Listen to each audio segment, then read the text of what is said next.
Hello everyone and welcome to science! Actually, Minecraft. Actually, Tekkit. How do I... Oh, right. I'm not good with the camera controls. So I've been taking a bit of a vacation after finishing my exams and finishing 0.2 release of my game. And I've been playing a lot of Tekkit, as you can see. This is my old base. I'm going to show you around in a second. But what I want to do in this new series is build a new base, a hyper advanced base. So, yeah. I'm going to show you guys how I'm going to build my base. Hopefully it'll be somewhat like a tutorial on the more advanced aspects of Tekkit, for which there isn't a whole lot of useful information out there. There's tutorials that show you how to do stuff, but very few things that actually tell you how to put it all into practical use. But first up, this is the old lab. It's served me well. I'll give you guys a quick tour. This is outside the lab, as you know. This is my neighbor Selena. Got a lot of magic doodads from Selena. Wait, why is this in my inventory? I don't know. Like this alchemist bag, I love this thing. Destruction catalyst, mercurial eye, evertide amulet, vulcanite amulet. And this, I love this, talisman of repair. I've had these same set of ruby tools since, I don't know, like 2 weeks now. I just pop them into my alchemist bag and it gets repaired. Now, I need to explain something about Tekkit for those of you who don't know. Magic, as I call it, even though it's alchemy, is part of the equivalent exchange mod. And that's what Selena is doing. So if we go in here, there's this, it's like glowstone all over. It's awful. It defends my delicate scientist sensibilities, even though I use magic items. Oh yeah, and my swift wolf running gale, which lets me fly. Please work. Okay. That lets me fly. And I have used it in conjunction with industrial craft and buildcraft and so on, which is the more sciencey stuff. These are my water generators. There's 6 times 4 is 24. 24 of them. They go in there. Come out here, wire into the main generator. On the roof there's a bunch of solar panels. So what I want to do in the new lab is no magic. There's a rule, no magic. Now what that means is I can use magic because I'm obviously going to use these tools because they're just way too useful not to. But what I'm not going to do is, if you go, see, this is my lab. Sorry, I'm just going all over the place. So this is wired into everything, and you see buckets coming here into this condenser, and wow, that's a lot of uranium ore. I could blow up all of Minecraft. Anyway, so a condenser is okay as long as it isn't set up to produce stuff, because none of you want to watch me mine 32 stacks of cobblestone, and frankly, I don't want to do that, so duplicating stuff by magic in the condenser, that's fine, but only if I'm building like 1 or 2 of a machine. Not so much hooking a condenser into a pipeline to make stuff automatically. That would be hard to do with science. That's going to be the restriction, basically. So a little science, okay, but mostly no science in a lab. So this is my compressor, extractor. These aren't wired in because they're pretty much always standalone. This chest gets raw ores from the quarry, which is currently not working.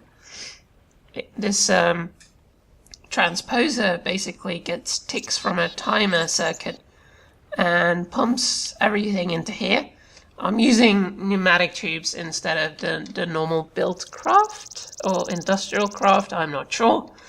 Tubes, because pneumatic tubes are smarter and you won't have overflow problems. So you can just fill this up with ores and it'll slowly filter into the macerator, which sends it onto the furnace, which smelts it and puts it in here.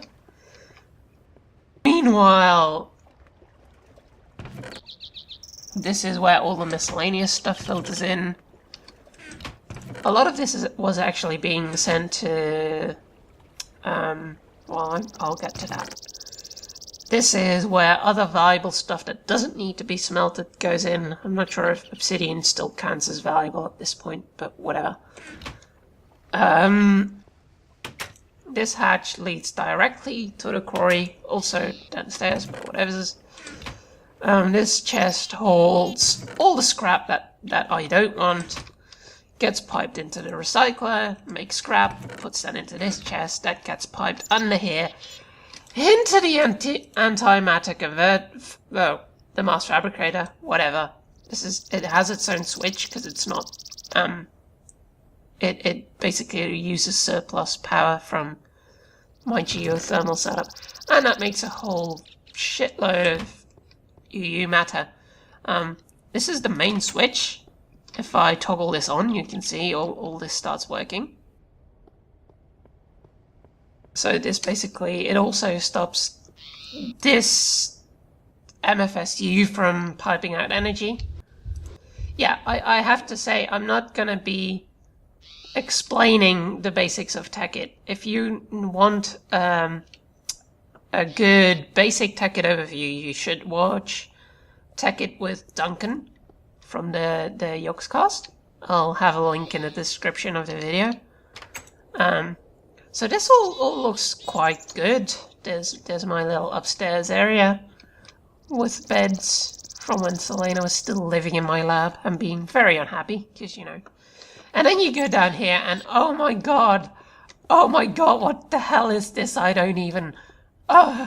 there's like stuff everywhere, and the first thing you'll notice is this is 3 high, so you can walk around everywhere, but as soon as pipes intersect and they need to go above or below each other, yeah, it blocks your movement. So I should have made this like 1 or 2 higher. That's point 1. This goes down to a zombie spawner machine. It's not very interesting. Ooh, there's like the undersea view of my water mills, which provide no power whatsoever. So this is the main thing that I don't want to do in the new lab. What this is I asked Selena, set me up something that makes buckets of lava. Then I pipe them into all these geothermals to always keep them filled up, and I'm not using up any lava. And then this retriever pulls them out and sends the empty buckets up here into the condenser to be made into whatever. Because I didn't want, you know, the waste.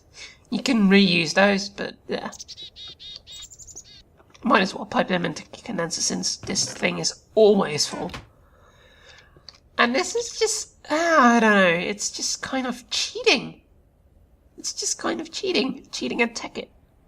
It's like, this is perpetual motion. It's not, there's no need for me to really do anything but make a gigantic geothermal farm based on this design. I don't really need nuclear energy. I certainly don't need solar energy. Don't need combustion fuel, all that kind of stuff.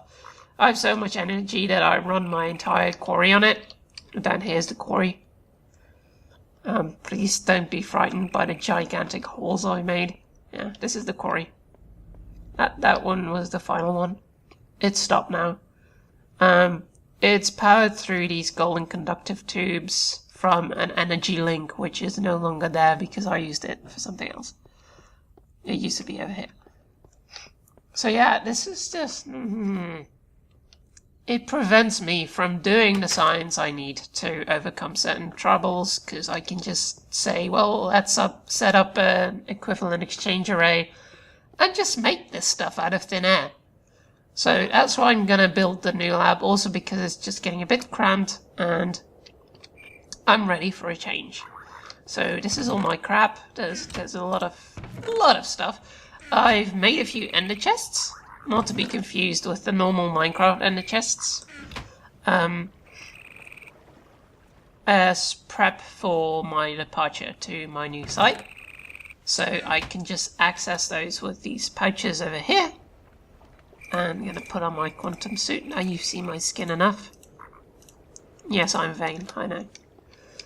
So, these are basically mobile ender chests. I also have some ender chests in here that I'm going to place on site once I have somewhere to place them. But for now, this is basically, these are going to be all my resources. You've got your miscellaneous man-made stuff, you've got your walls and dyes and organics. Oh, there's my dyes. A stack of basically every building block that there is. I'm kind of sad. I wanted to use concrete, which is a railcraft thing, I think. But equivalent exchange doesn't let you condense it into more, so it's a bit of a pain to make. Lots of iron, gold, lapis, diamond, copper, some other stuff. So this is what I'm going to use. Oh, and I need to not forget my client star. Ooh, it's finally almost charged. This is what powers my magic items. So yeah, that's the old days. I'm gonna give you a nice aerial view of it. There's a little wheat farm. I know those glowstones don't provide light for the solars.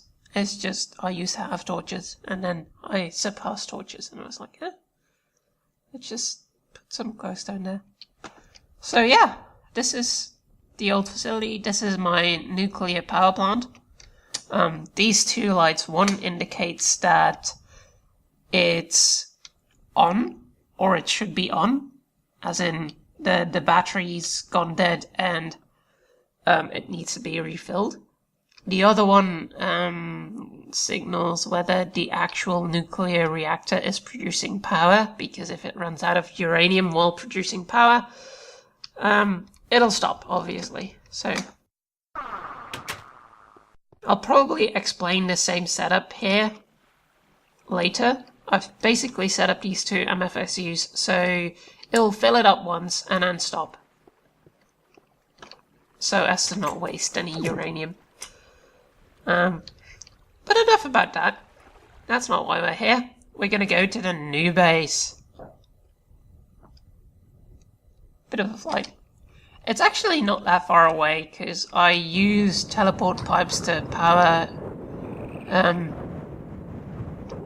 Power... What the hell? Well, that's interesting.